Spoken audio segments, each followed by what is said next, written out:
enthusiastic team that he's leading, and obviously giving all the kind of encouragement for the next leg of their training mission to get closer to Almighty Allah. Walana, assalamu alaikum wa rahmatullahi wa barakatuh. وعليكم السلام ورحمة الله وبركاته to Maulana Ibrahim Musa and the team at Radio Islam International. Appreciating subhanallah that we are a group in flux. Samihna, please do forgive us for the intermittent connectivity. Unfortunately, as StreamYard says, we should go closer to our router. We don't have that opportunity or that privilege. But inshallah, I hope Maulana Ibrahim, I think what would be best is if you share with me your entire battery of questions, so it will allow me to have a continuous update, subhanallah, for the listenership at home. And if the connectivity holds, then at the end of each question, we can inshallah still maintain it as being more conversational. All right, This all is right, perfect. when the host when the guest becomes the presenter. Indeed, but we do anything for the guests of Allah and those who obviously have been purified and are the pride of the ummah at this particular moment in time. Mona, also just testing my preparedness for this particular interview. I thank you for that. Mona, in terms of what I wanted to ask, firstly, if you could just kind of drop us a pin. Where exactly are you? What's the kind of group that is with you, and thereafter, to tell us two things in terms of the wukuf. Technically, if people still require to spend time in Arafah, people would still be able to go to Arafah, and it would be counted as the wukuf. So, has this ever occurred in the past? That's what I wanted to ask you.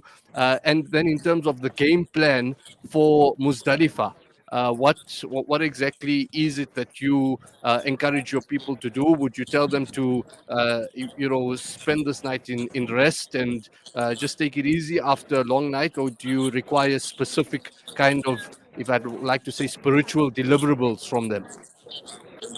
Naam, Jazakumullah khairan, Maulana Ibrahim. So, subhanAllah, we appreciate that in a 33-year cycle, this would have been the longest day, us being closest to the summer solstice or this Arafah being closest to the summer solstice in the northern hemisphere. That means that the window between sunset and subhanallah early dawn is the smallest.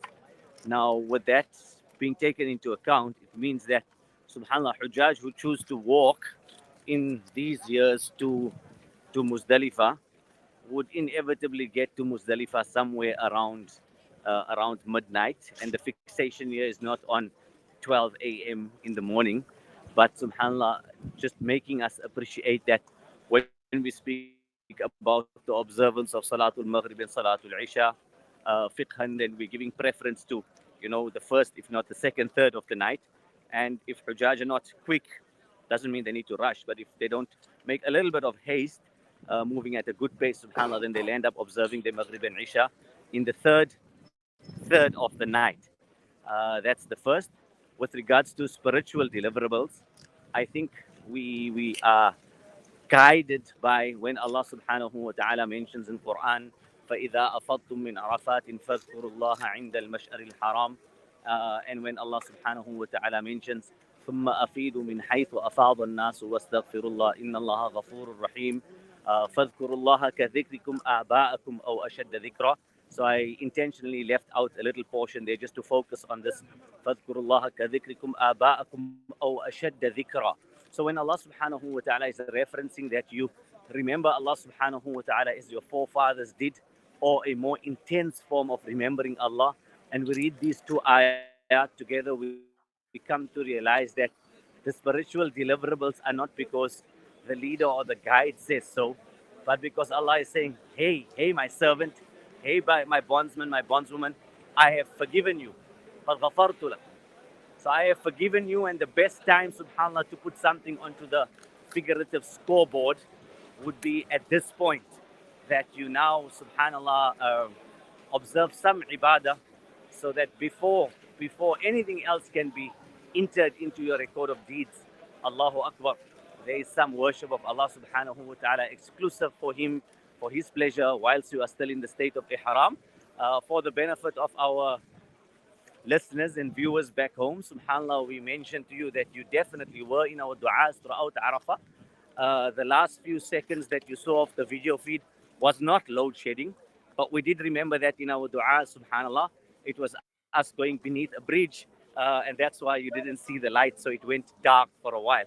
I just thought I'd drop that in there, subhanAllah, Maulana. So our friends and family back home, you as our community, our constituency that we represented, subhanAllah, on the plains of Arafah, we did not forget country, we did not forget, subhanAllah, for Allah, asking Allah subhanahu wa ta'ala to grant us better conditions, conditions where deen, subhanAllah, can thrive, conditions where the entire human population of our country and the region we live in can thrive, inshallah, so that it can create an environment that's more conducive to bringing people closer to Allah subhanahu wa ta'ala, to sharing with them the beautiful, pristine message of Habibuna Mustafa Muhammad sallallahu alayhi wasallam. The first, Marana, of your questions was naturally around, and more importantly, around Arafah. Appreciating that when you chatted to Doctor, you mentioned to Doctor that, the day of Arafah has ended.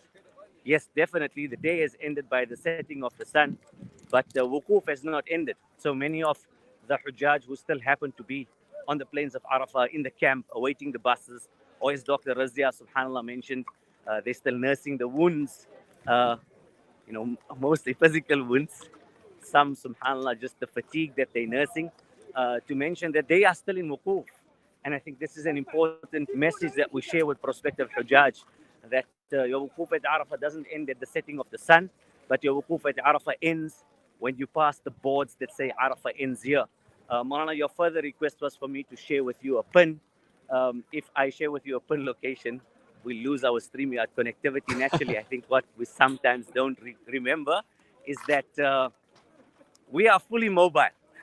Mobile, that means 2x2. Mobile meaning we're using mobile devices. So unlike having multiple tabs or multiple windows on your desktop or your laptop, subhanAllah, if we switch between applications, sometimes our connectivity on StreamYard would cut. So I can tell you more or less where we are without sharing the pin location. We Yes. have exited Arafah, subhanAllah. We are about 2 kilometers out of Arafah. We are on the walking road known as pedestrian road number 6. It will change into pedestrian road number 1. Those finer details, subhanAllah, may be information overload for the viewership and the listenership. But it's what I refer to as the private road. The private road that when you are walking in the morning to Arafah seems to be a little bit longer, and it's the path not trodden by many other Hujjaj. Reason being, it's the walking road that leads directly to Jabal Rahmah, whereas all of the other walking roads lead in the direction of Masjid Namira. So Mhm. most Hujjaj that walk, I'm talking now globally, would want to go towards Masjid Namira, and after spending some time at Masjid Namira, would head towards Jabal Rahmah. Our camps this year were literally behind Jabal Rahmah, uh, at the very turn of what's referred to as Afriqi Da'iri, the African Ring Road. So we were the first camp, subhanAllah, after you make the turn, which is really an optimal position. And I'm sure, subhanAllah, Maulana, yourself and some in the team who have been on Hajj before, and may Allah grant us Hajj together. I'm leveraging my Ameen. dua here, subhanAllah, on the acceptance of the beautiful souls that you guys are. So, subhanAllah, may we get to share an Arafah together, and may the camp be as optimally located as the camp was this year. Ameen Ya Rabbal Alameen. I mean, with your permission, you could feel free to leave us at any point if that would be required. Just two final questions. I've read about this concept that the mercy or the forgiveness of Allah Subhanahu wa Taala descends at Arafah at a particular point of time, and this is towards the end of the day. For instance, there have been some who said previously when there was an Amir of Hajj, the moment that Amir now decides to leave Arafah, that, for instance, could be the moment that physically the forgiveness and the mercy descends to all of those, and acceptance is granted. Is there anything you can tell us about that? And lastly, in terms of the big crisis that the world is facing in terms of LGBT, it's a move away from natural fitra. Now that we talk about people being returned as newborn babies, how do you see this new fresh blood and people who have been forgiven contributing towards the struggle to be able to restore humanity to its fitrah? Subhanallah. Let's go with the first question, the question around that moment of acceptance. And by me using the words moment of acceptance, it references what we have found in other ahadith of Habibuna Mustafa Muhammad sallallahu alaihi wasallam, linked to, as an example, the day of Jum'ah. We speak about Sa'atul Ijaba. And subhanAllah, the opinion of many of the scholars is that moment, and those moments on the day of Jum'ah are the moments, subhanAllah, when we come after the time of Asr, close to the setting of the sun. Uh, Malana, as you mentioned, subhanAllah, when the Amir of Hajj would leave, and that would mean leaving wherever the Amir of Hajj was based in Arafah, but not crossing over the border. So it's literally those last few moments. I think many times as Hujjaj, sadly, because of logistics, etc., those moments are squandered. So as a thumb rule, I give an undertaking to those who are with me that I don't move anywhere up until the sun sets, which means that every moment, which I refer to as prime time, subhanallah, in those last few moments, should be spent being engulfed in the mercy of Allah subhanahu wa ta'ala. Then, with regards to the graduates of Hajj, those who have now left the plains of Arafah, those who have conviction based on so many different ahadith and athar that Allah subhanahu wa ta'ala has forgiven them, how will they contribute to society back at home? Appreciate that in our small country, subhanallah, this year 3,500 people. On average, let's just say it's 2,500 people a year who would travel on Hajj. We as a community and society should see this as 2,500 people who have been through the paces and appreciated man hajja falam yarfuth walam yafsuk raja'a ka yawmin waladathu ummu. We are sending a new batch, subhanallah, of soldiers in the way of Allah subhanahu wa ta'ala into the community and society. So we have left Arafah. We will spend the evening at Muzdalifah, differentiating the Hajj of Islam from the Hajj pre-Islam. And then the remaining days of Hajj will be spent in Mina. So what is Mina about? So subhanAllah, Mina is about this, where we look at people who have similar inclinations towards us, similar interests to us, similar competencies to us, subhanAllah, where people have overlapping skills, complementary skills, and we sit down based on what Habibuna Mustafa Muhammad sallallahu alaihi wasallam had done on the Hajjatul Wada. We sit down with others and we plan and we scheme about the projects and the initiatives, subhanAllah, that we will go home and champion. Naturally, Malana, you have raised one that's of paramount importance, and we reference the verse from Quran from Surah Hujurat. يا أيها الناس إنا خلقناكم من ذكر وأنثى وجعلناكم شعوبا وقبائل لتعارفوا. And Allah subhanahu wa ta'ala in that verse mentioning من ذكر وأنثى, that Allah subhanahu wa ta'ala has created us as males and females. And that's a directive for us, very close to the usage of the word urf, or Arafah, lita'arafu, to tell us that we need to go home and champion that cause. If I look at a shared teacher of mine and yours, subhanallah, Malana Musa Akudi, hafidhahullah, that in the dua that was made this afternoon after the completion of Quran, so another tip and another hint drop there, that we try and climax, subhanallah, and layer the acceptance of dua by bringing in other moments of acceptance. The time when Quran is completed is the time of acceptance, and we add this, subhanallah, to the time of wukuf, and we add this to the closing moments of wukuf, so that, subhanallah, there's a heightened, inshallah, chance and level of acceptance of our dua. And this is one of the du'as that Maulana, as a shared teacher of mine and yours, who hail from the same town in the same suburb, subhanallah, Maulana very explicitly mentioned this and some of the other challenges being faced, subhanallah, by our youth and by the society in general. I think when we speak about, as I heard you deliver one of the pre-Jummah khutbahs, the alphabet soup, as you refer to it, subhanallah, it's not only a challenge to youth, but it's a challenge to the entire society. I think for Hujjaj, it's very important to realize that very subtly, these messages are being passed to them. I'll give an example of in the corporate, you normally have to do a GRC training every now and then, so governance, risk and compliance training. And in order to make this a little bit more appealing, because it's relatively boring, what happens is they kind of gamify this training. So you click on and you go through some sort of journey and it just covers a few basic principles. The characters in that type of training in every workplace are now no longer exclusively male and female. So we, as the students of knowledge, young students of knowledge, yourself, myself, subhanallah, we think that it's only something we need to focus on with regards to the youth in the community. But it's actually much greater than that, because Mhm. what effort are we directing directly to the adults, male and female, in the community? The children, subhanAllah, we still have, arguably, theoretically, a little bit of a rapport with them and an opportunity in terms of either the schooling or the afternoon madrasa that's normally after the schooling daily for the duration of the schooling week. But what about adults?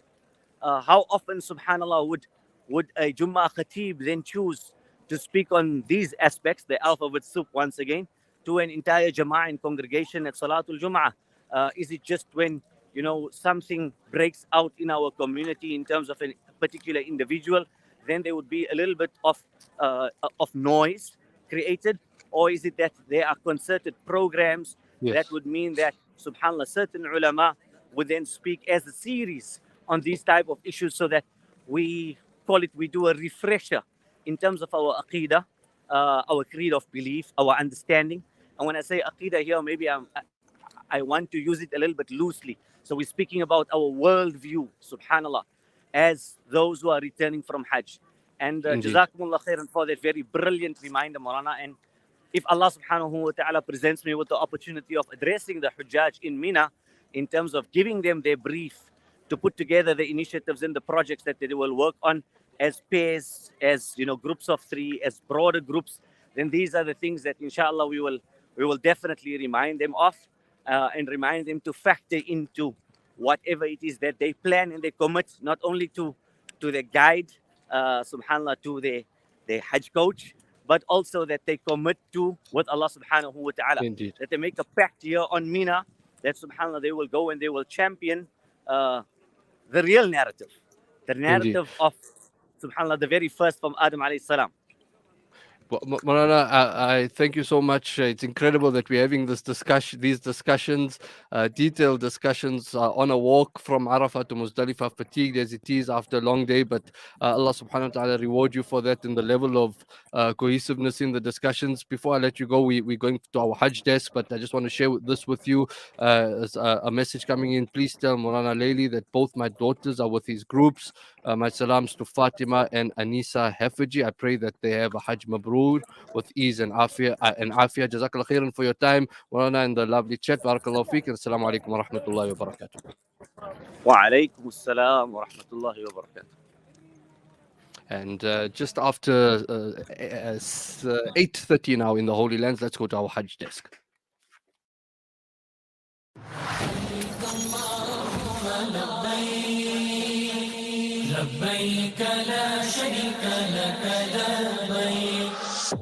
This is Radio Islam International Hajj Desk, bringing you the latest